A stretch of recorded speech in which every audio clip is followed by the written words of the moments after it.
And Magic, at one time, was actually going to be worked on by the Russo brothers. There was a animated show being developed for Netflix via Wizards of the Coast, Magic the Gathering, and the Russo brothers production company. And I think that fell apart. I know the Russos left it. It might still happen, but I don't think it's the belle of the ball anymore. And so we just had this news come out yesterday because there's been some rumors that they were going to do a live action movie. This, to me, crystallizes that. It says here, live action Magic the Gathering movie will be directed by Blackberry director Matt Johnson. Oh, man. If you guys have not seen the Blackberry movie, you are missing out. Fantastic movie, dude. Super underrated. Dennis from Always Sunny is in that movie, and it's the movie that made people think he could be Lex Luthor. Before we got Nicholas Hoult, which, by the way, I still think Dennis would be better than Nicholas Hoult. Before we got Nicholas Hoult, there were a lot of people trying to push for Dennis from Always Sunny. I don't even know his real name, to be honest with you, to be Lex Luthor. It's because of Blackberry. He's villainous, over the top, ridiculous, so much fun in Blackberry. Anyway, the film is intended to start of a live-action cinematic universe for the franchise, baby! We were just talking about this shit. We were just talking about this. What was it? Yesterday? The day before? We went into this whole fucking thing about video games and franchising, how comic books are on the way out. Video games and games are on the way in. And it's not just because of the IP and the built-in fan base. It's actually partially because I think gaming is becoming such a larger chunk of how people spend their time. And it's a great way for brands to have consumers engage with their IP in a way that's user controlled, less so gatekept by all the, Hollywood, whatever. The user is mostly in control of the experience, and that creates more positive it's just interactions with that brand and IP. It's like solving a lot of problems. Anyways, let's get into the actual article here, okay? So, over on Deadline, Blackberry's Matt Johnson eyed to direct Magic the Gathering movie for Hasbro Entertainment and Legendary. Dude, Legendary is just going after. Legendary is this, aren't they doing, there was another big IP that they're involved with. Is it Gundam, maybe? Man, they're going for it, Legendary, huh? Legendary stuff. Okay, so, exclusive. Following Neon's acquisition of his South by Southwest title, Nirvana the Band Show, the movie, Matt Johnson is in pole position to direct, pole position to direct the first film out of the live-action Magic the Gathering universe being assembled by Legendary Entertainment and Hasbro Entertainment, sources tell Deadline. I still kind of can't believe that. Like, they're putting it on Front Street. It's in the first paragraph. Live action Magic the Gathering universe. This is the first film. It's like Iron Man 1 of the MTGU. I just trademarked that. The studios declined to comment. We hear they've not made a formal offer to Johnson, as it's very early days here, but he is the choice to direct. No word yet on the take on the material, nor who will be scripting. Legendary and Hasbro announced their intention to launch a Magic film and TV universe, kicking off with feature projects in February. Okay, so that did come out in February. This is all rolling kind of fast here. But again, look, to just take a step back here, part of why this is happening is because I think the studios are seeing the MCU kind of crumble. And so they're trying to literally they're trying to get earned media. They're literally trying to get people like me, nerds and other, people out there that make content or talk on social media to be like, oh shit, do you see how the Magic the Gathering film universe is starting to build up? And sort of already dip into the way that Marvel and the Marvel fandom has taken over the conversation. It's really smart.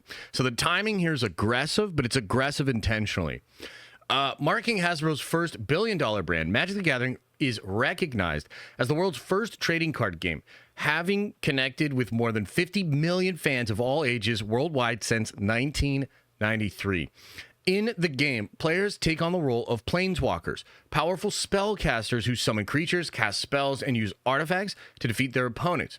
Over the years, it's expanded into a global phenomenon with competitive tournaments, professional play circuits, and a thriving secondary market for rare and powerful cards. The game's ongoing storyline, set in a multiverse of fantasy worlds, has been expanded through card sets, novels, and even crossover collaborations with franchises including Dungeons & Dragons and Lord of the Rings. Hey, they should have put Warhammer in there.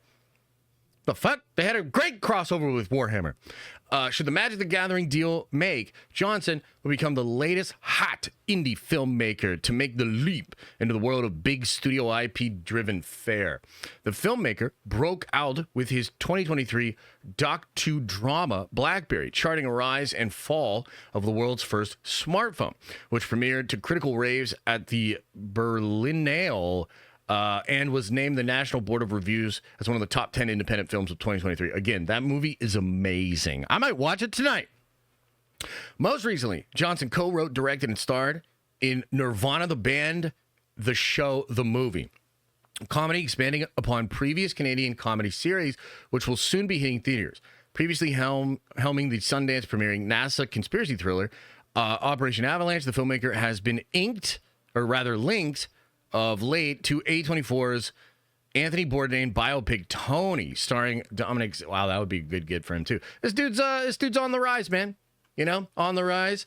Indie director here. And look, I don't know for sure. Okay, you never know for sure. You don't want to generalize people here, right? But you take a look at this dude. Just take a look at this face. Does this seem like an individual that has any amount of experience with Magic the Gathering?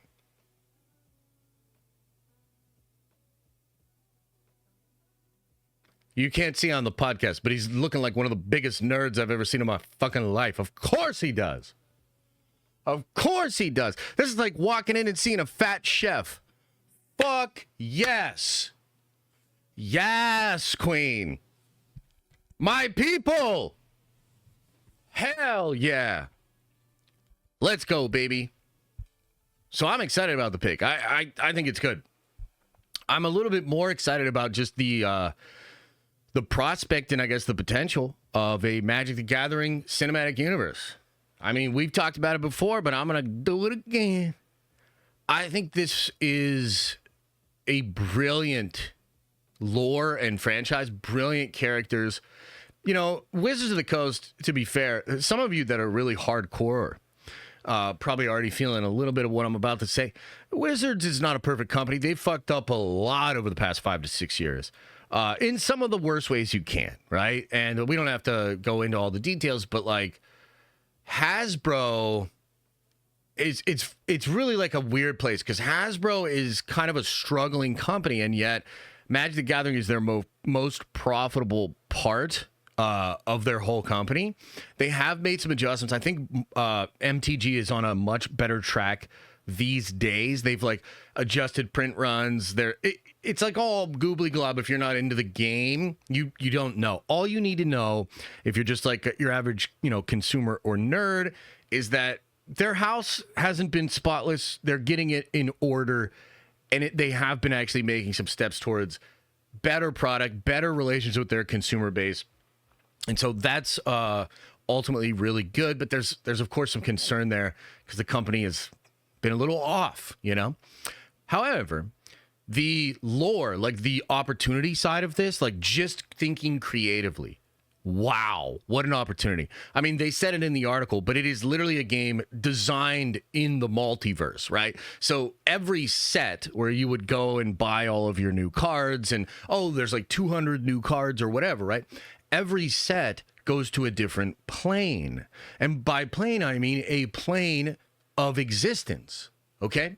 And there's a concept in MTG known as the spark. Certain characters have a spark, certain characters do not. You can lose your spark, you can find your spark.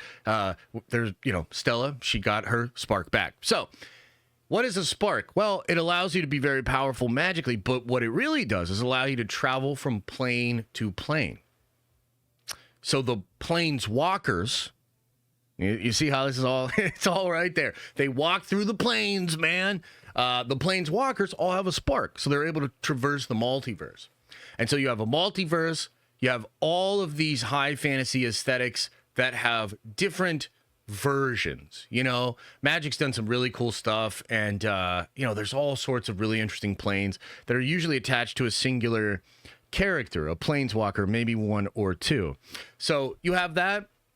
I think over time, just based on the fact that they've employed some of the greatest artists, some of the greatest painters, just plainly that are working today, they also have this incredible catalog of, like, I don't know, what maybe you could call it concept art in a way, right?